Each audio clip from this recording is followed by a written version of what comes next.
Queria falar nesta oportunidade sobre uma luta. Um ganha e outro perde. O diabo luta por uma causa já vencida. Jesus venceu a carne, o mundo e o próprio diabo. Estamos caminhando numa jornada já ganha por Jesus, porém o diabo luta para tirar-nos desta caminhada e desta jornada. E para tanto vamos ler o penúltimo livro da Bíblia, a Epístola de Judas. Judas era irmão carnal de Jesus, juntamente com Tiago. Tiago escreveu uma epístola e Judas também escreveu uma epístola. A Epístola de Judas tem como tema uma abordagem contra falsos mestres. Usa personagens do Antigo Testamento. Tem muita doutrina nesse pequeno livro. Porém, é um livro que exorta, que incentiva, que encoraja a lutar, a batalhar. A vida cristã, como se tem dito, não é um piquenique, é um campo de batalha. Então nós vamos ler essa carta, tem apenas 25 versículos, um capítulo. Vamos ler os primeiros 3 versículos. Judas, servo de Jesus Cristo, irmão de Tiago, aos chamados, queridos em Deus Pai e conservados por Jesus Cristo. Misericórdia e paz e amor vos sejam multiplicados. Então ele começa com uma saudação com seus leitores, os irmãos, desejando que o amor seja multiplicado, a paz, a misericórdia, a graça. E também fala de uma coisa importante, que Jesus Cristo nos conserva. Ele é o autor da fé e também conserva a fé. O que depende de Jesus, ele faz. Mas fomos criados com livre-arbítrio, o pecado corrompeu a nossa vontade, tirou o entendimento, mexeu no sentimento, e o homem é o que é hoje. Mas veja aqui no versículo 3, ele se refere aos seus ouvintes, chamando de amados. Nós somos amados por Deus. A humanidade desconhece essa simples frase: Deus te ama. Amados, procurando eu escrever com toda a diligência acerca da salvação comum, tive por necessidade escrever-vos e encorajá-los a batalhar pela fé que uma vez foi dada aos santos. Então, Judas, ele escreveu sobre 2 assuntos. Ele escreveu o que é a salvação comum. Por exemplo, a salvação é comum a todos os homens. Ele explica, na sua escrita, que a salvação comum é baseada em 2 fatos: a crucificação de Jesus e a ressurreição de Jesus. Um ser humano, para entrar na glória de Deus, ele tem que acreditar que Jesus Cristo, o Filho de Deus, morreu no seu lugar, pagando a pena do pecado, pagando a condenação do pecado, pagando o julgamento do pecado. Sem essa crença, você não entra no céu. As boas obras, ser bom, fazer caridade, não adianta se você não for justificado pela fé no sangue que ele derramou por você. Então é isso que Judas escreve acerca da salvação comum. O que é salvação? É resultado da morte e da ressurreição, e a nossa parte compete em crer. O Evangelho de João não aparece a palavra fé, mas aparece a palavra crer. Quem não crê já está condenado. João 3,18. Então é importante, quando se prega o Evangelho para qualquer pessoa, por que Jesus disse, quem crê será salvo, quem não crê será condenado? Por quê? Porque o Evangelho, a mensagem, a palavra de Deus, não é apenas conhecimentos sobre Deus. Exige do ouvinte uma decisão. Crer ou não crer. E o crer não é coisa da mente. O crer é coisa do coração. Tem que ter a palavra, tem que ter Jesus. Não basta ser um teólogo. Existem teólogos que acreditam na morte de Jesus, acreditam na ressurreição, mas não são salvos. Você pensa que não tem? Tem. Por quê? Porque a teologia não é apenas história mental. Você precisa ter no coração. Eu estava lendo hoje de manhã Ezequiel 23, onde Deus censura Jerusalém e Samaria, chamando de duas prostitutas, a Olibá e a Olá. A Olá, Jerusalém, a Olibá, Samaria. Então diz que a Olá, que é Jerusalém, não deixou os pecados do Egito, lembrando-se dos antigos pecados da sua mocidade. Então, nós, ouvintes do Evangelho, precisamos querer agradar a Deus. Porque se você não tiver fé no coração de deixar o pecado, você não está agradando a Deus. Paulo escreve aos Coríntios, capítulo 10, verso 5. Deus não se agradou da maior parte deles no deserto. Foram prostrados no deserto. Porque praticaram o pecado. Apóstolo João escreve na sua epístola: quem pratica o pecado é do diabo. Mas aquele que aceitou a Jesus, que nasceu de novo, é um pecador, que não vive no pecado. Somos pecadores. E se não renovarmos a nossa fé constantemente, ela pode definhar. Cuidado que o temor de Deus pode sair do teu coração. A graça pode esfriar. Por que não aumentamos na graça? Paulo diz, permaneceremos no pecado para que a graça seja abundante? De forma nenhuma. Romanos 6, 2. Romanos 6, 1. Permaneceremos no pecado para que a graça seja abundante? Existem muitas pedras no caminho para que o rio da graça não corra. Vamos tirando essas pedras, que significa pecado. Então Judas escreve sobre a salvação comum. Tive por necessidade escrever sobre a salvação comum.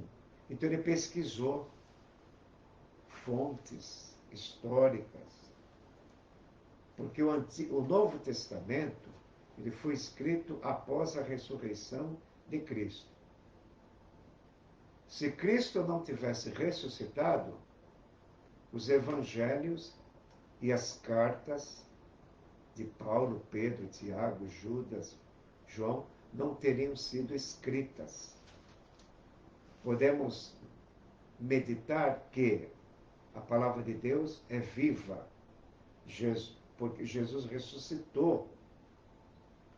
E E essa alegria, foi o Espírito Santo encheu o coração deles de alegria e capacitação para escrever os evangelhos. De geração em geração.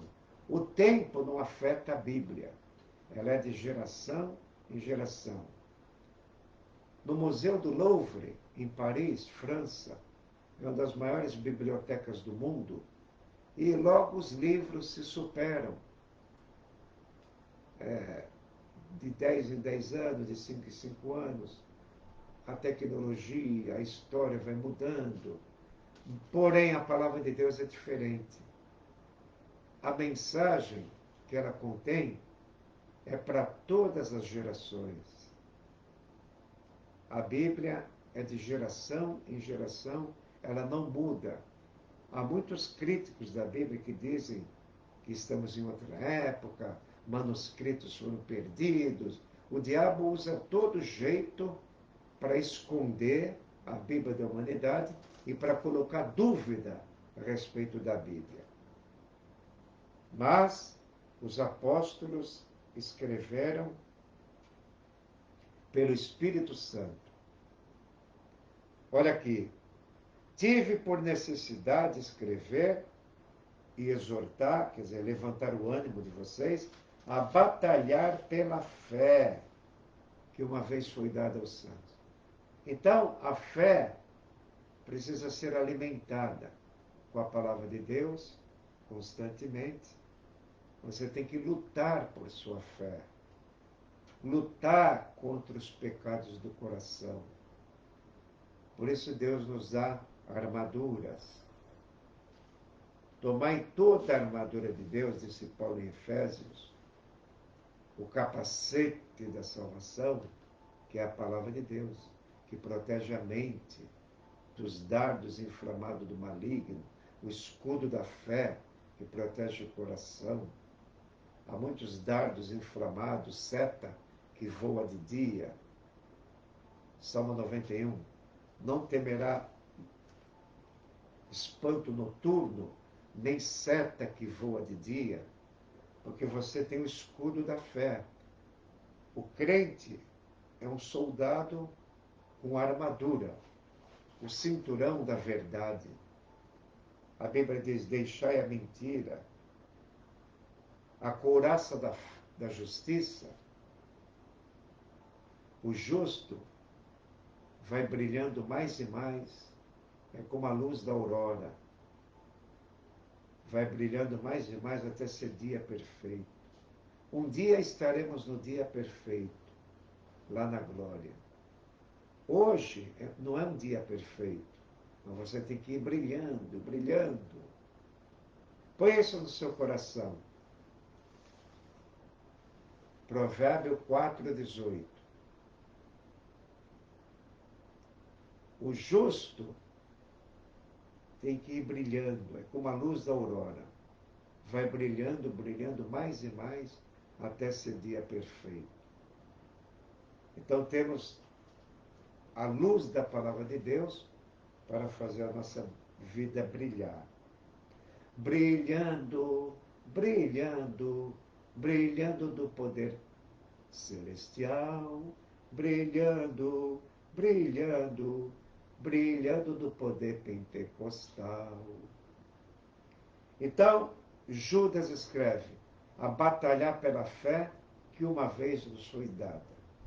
Deus deu a fé uma vez, quando você creu. O Espírito Santo fez você crer. Ele pôs a fé no coração. No coração. É com o coração que se crê para a justiça, disse Paulo. Romanos 10:9. É com o coração que crê para a justiça. Daniel disse para Nabucodonosor, desfaz os teus pecados pela justiça. Daniel 4:37. Desfaz os teus pecados pela justiça. Todo pecado é injustiça, né? Mas se confessarmos nossos pecados a Jesus, Ele é fiel para perdoar e purificar de toda injustiça.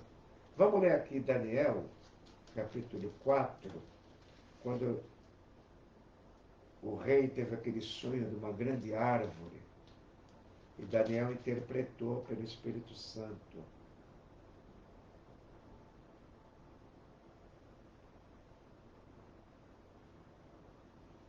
Portanto, Daniel 4, 27. Portanto, ó rei, aceita o meu conselho e desfaz os teus pecados pela justiça e as tuas iniquidades usando de misericórdia com os pobres, e se prolongará a tua tranquilidade. E quando Nabucodonosor aprendeu a lição, Deus tirou ele do trono, colocou no meio do mato, cresceu unha, cresceu pelo como urso. No verso 37, agora, pois eu, Nabucodonosor, louvo e glorifico ao Rei do céu, porque todas as suas obras são verdade e seus caminhos juízo, e pode humilhar aos que andam na soberba. Nabucodonosor olhou para cima. 34. Levantei os meus olhos ao céu e tornou-me a ver o meu entendimento. E louvei a Deus. Ele perdeu o entendimento de homem. Deus tirou o raciocínio de homem. Agia como instinto de animal. Deus fez isso. Você não pode duvidar do poder de Deus. Uma vez escutei uma pregação na Bolívia, houve uma cruzada, e na hora do apelo, um homem queria ter as duas mãos, mas só tinha uma.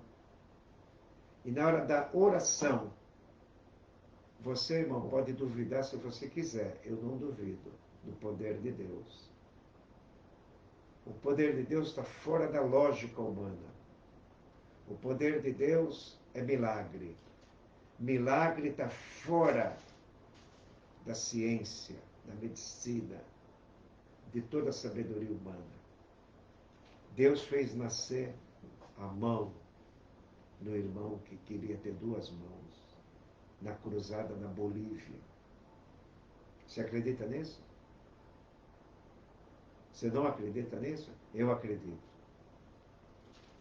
Um certo pregador disse, a respeito da Bíblia, se a Bíblia dissesse, em vez da baleia engolir Jonas, se Jonas engoliu a baleia, eu acredito na Bíblia. Isso é fé, né, irmão? A Bíblia diz que era um grande peixe, no hebraico ketos, grande peixe. K-H-E-T-O-S, ketos, no hebraico. Um grande peixe, Jonas 1,17.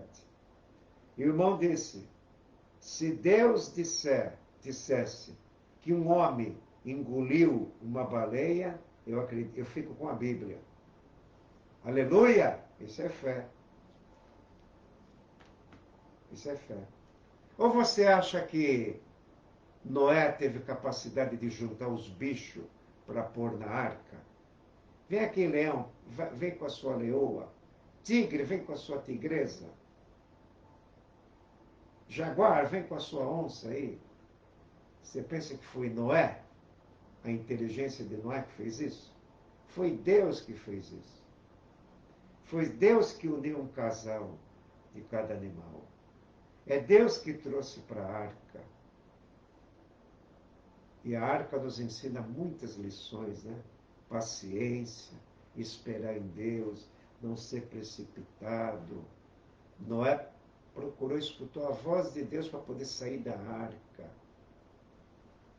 Quanto sofrimento, né? Quanta espera, quanta coisa, quantas dúvidas Noé passou nesses 150 dias, né? 40 dias de chuva, inundou. Dizem que o dilúvio não foi universal, foi. Gênesis 7:19. E o dilúvio cobriu todos os altos montes. Ultrapassou até o Everest, com 8.848 metros, na cordilheira do Himalaia, entre a Índia e a China, num país chamado Nepal. O dilúvio ultrapassou todos os montes. Gênesis 7:19. Não duvide da Bíblia. Não duvide do poder de Deus. Não duvide do Evangelho. Aleluia! Então, esse Judas, irmão de Jesus, manda a gente lutar. O diabo luta por uma causa já vencida. O diabo sabe que Jesus venceu, mas ele não quer ir para lá sozinho. Ele é chamado na Bíblia o tentador. Né? O nome já diz, né? O que é tentação? São coisas que prejudicam a verdadeira fé. Ficar sem fazer nada é tentação. Ficar muito atarefado é tentação. Ociosidade é tentação. Não ter preocupação, nem amar o próximo, é uma tentação. Não cumprir nossos deveres espirituais é tentação. Então o diabo luta para que a gente não leia a Bíblia. Ele é o grande desencorajador. Ele põe preguiça de não ler a Bíblia, tira o desejo de orar. Ele é estrategista. Ele luta, o diabo luta. Ele sabe que Jesus o venceu, mas ele está atrás dos soldados de Jesus. Ele quer derrubar o nosso capacete. Você já assistiu o filme O Peregrino? O diabo lutando com o peregrino derrubou o capacete dele no chão. E o peregrino se levantou, lutou com dificuldade. Irmão, a nossa luta não é fácil, é com dificuldade. Está escrito em 1 Pedro 4,18. Se apenas com dificuldade o justo se salva, que será do ímpio e do pecador? 1 Pedro 4,18. Se apenas o justo com dificuldade se salva, que será do ímpio, do que se desvia, né? E do pecador, aquele que não conhece? Há 3 tipos de pessoas, né? O crente fiel, o infiel e o que ignora, o incrédulo, o homem natural. Então, irmãos, quando eu fico meditando nisso, Jesus, na noite que foi traído, lá em Mateus 26, versículo 24, diz assim: a última Páscoa, a Santa Ceia. Em verdade, o Filho do Homem vai como acerca dele está escrito, mas ai daquele homem, porque o Filho do Homem é traído. Bom seria para esse homem se não houvera nascido. Aqui se refere a Judas.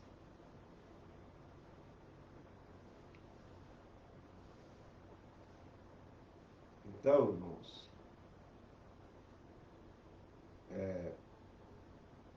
todo cuidado é pouco, dizia um pastor que eu conheci. Todo cuidado é pouco.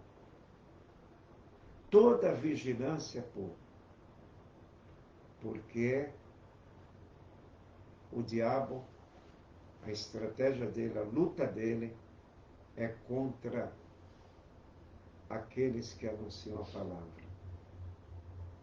Então, entrar no céu é uma batalha. Entrar no céu tem que lutar. A luta contra nós mesmos. E Paulo, nessa luta, disse: miserável homem que sou, quem me livrará deste corpo mortal? Graças a Deus por Jesus Cristo. Porque com a carne sirvo o pecado, mas com a mente eu sirvo a lei de Deus. É uma batalha, né, irmãos? Mas veja bem a vitória. Romanos 8:2. Romanos 8:1. Nenhuma condenação existe para quem está em Cristo, que não anda segundo a carne. Você quer não andar segundo a carne? Guarde seu pensamento da carne. Não alimente a carne no seu pensamento. O problema está no pensamento. É a concupiscência da carne.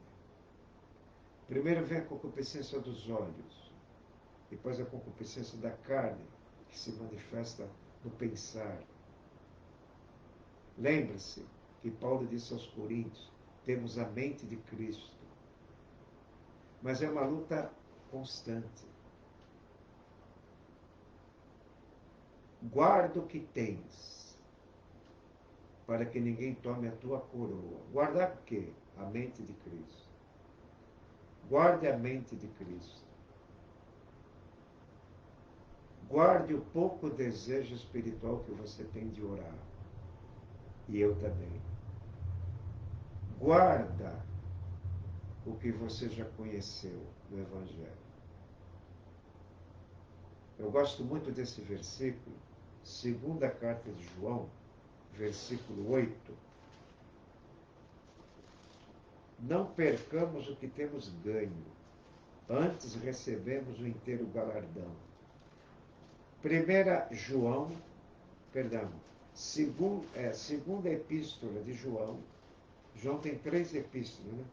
É na segunda epístola de João, versículo 8.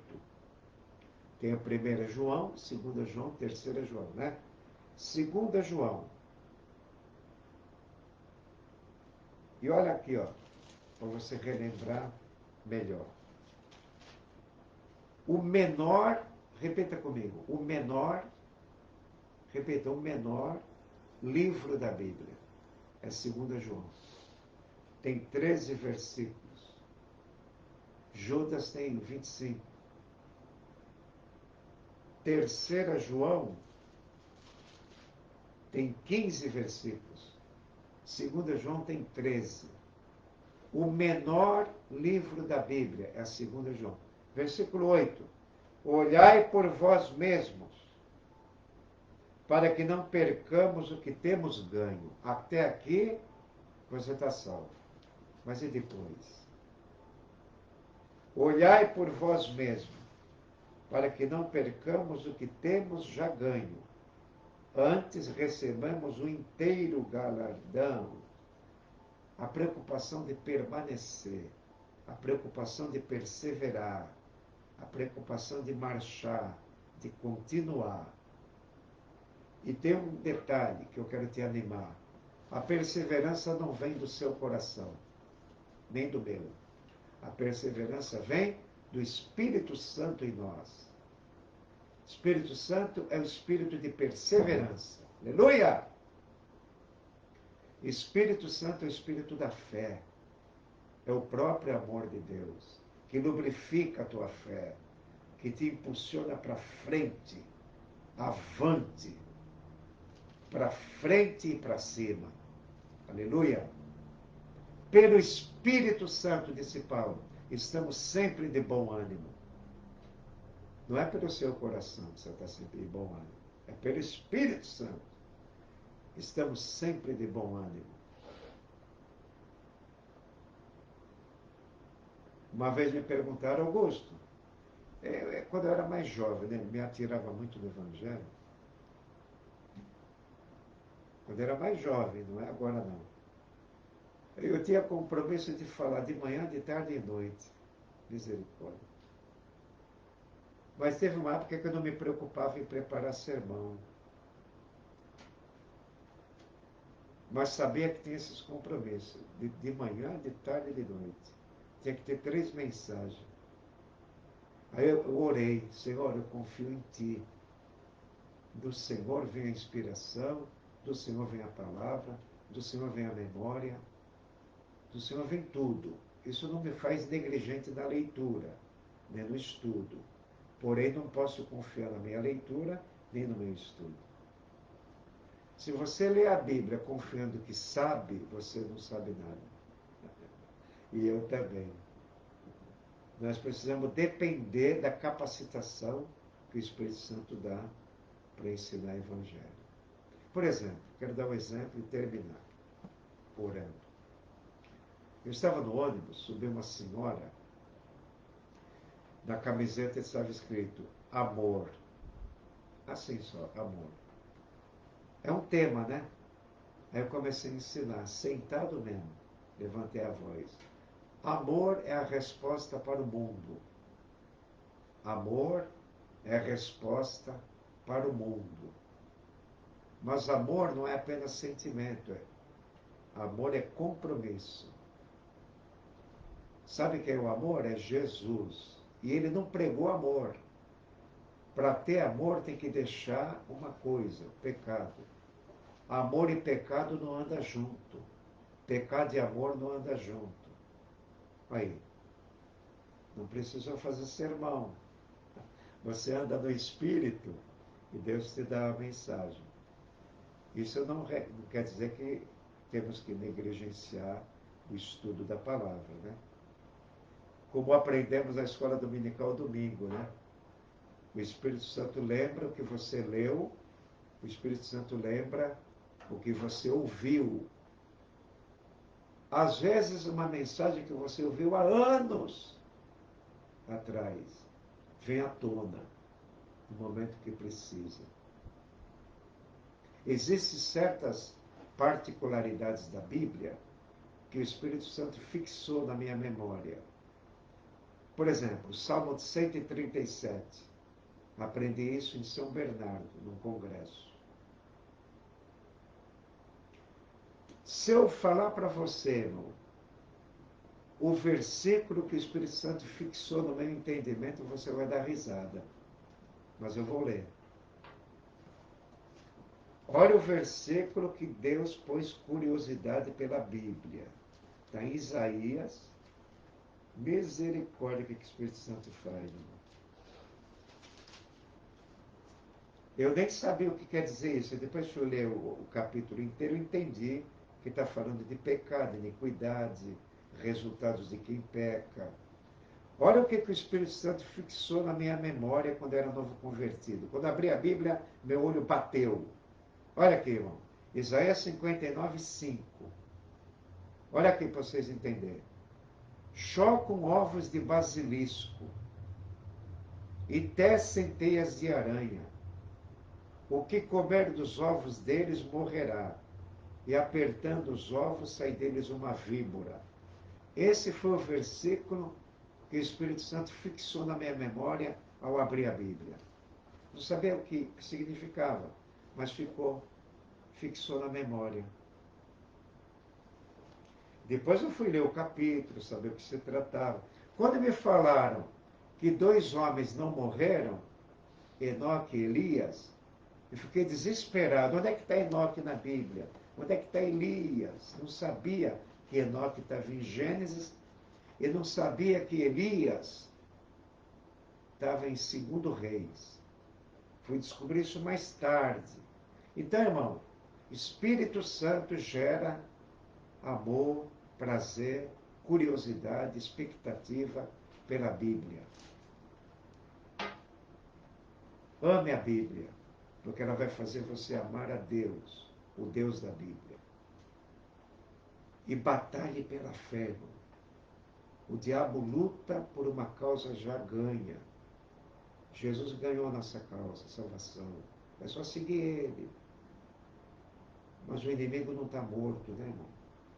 O inimigo põe pedra no caminho, põe dúvida, põe fraqueza, faz você pensar na sua fraqueza. Irmão, vamos lutar, lutar, lutar. Lutando a gente vence, né, irmão? Falei para Marina ontem, puxa vida, Marina, estou indo para Vicente Carvalho, vou entregar uns folhetos lá, vou ficar para ceia, vou ajudar, se me der a oportunidade eu prego. Tá, foi uma maravilha ontem na ceia, Vicente Carvalho. Mas o diabo pôs no meu coração, mas outro dia você tem que acordar bem cedinho para ir por rádio, você não vale nada, você não aguenta nada. Aí o Espírito Santo, vai nessa minha força. Lembrei de Gideão. Vai nessa tua força, porque tu livrará, como se fosse um só homem, tu livrará todos. Irmão, nunca olhe para a sua fraqueza. Olhe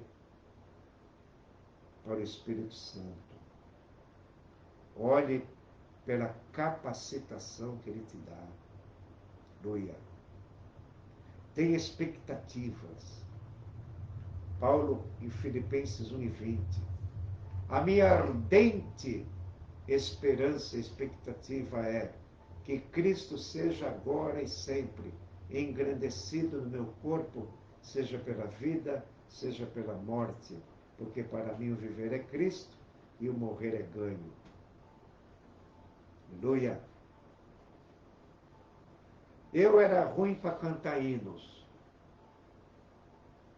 mas às vezes eu estava no ônibus, pensando no hino bem baixinho, com medo de levantar a voz e todo mundo saber. Mas agora Deus tirou. Agora em qualquer lugar que Deus me lembrar um hino, é só abrir a boca. É só abrir a boca. Parece coisa de louco, irmão. Mas tudo na direção do Espírito Santo. Deixa Deus trabalhar.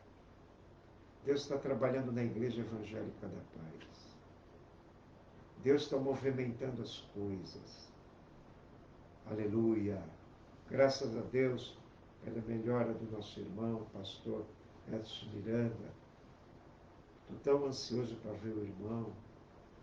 Mas Deus nos dará essa graça, né? Amém? Vamos orar? Ó Senhor, Judas falou de Enoque.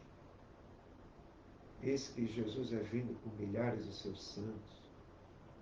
Judas falou de Caim.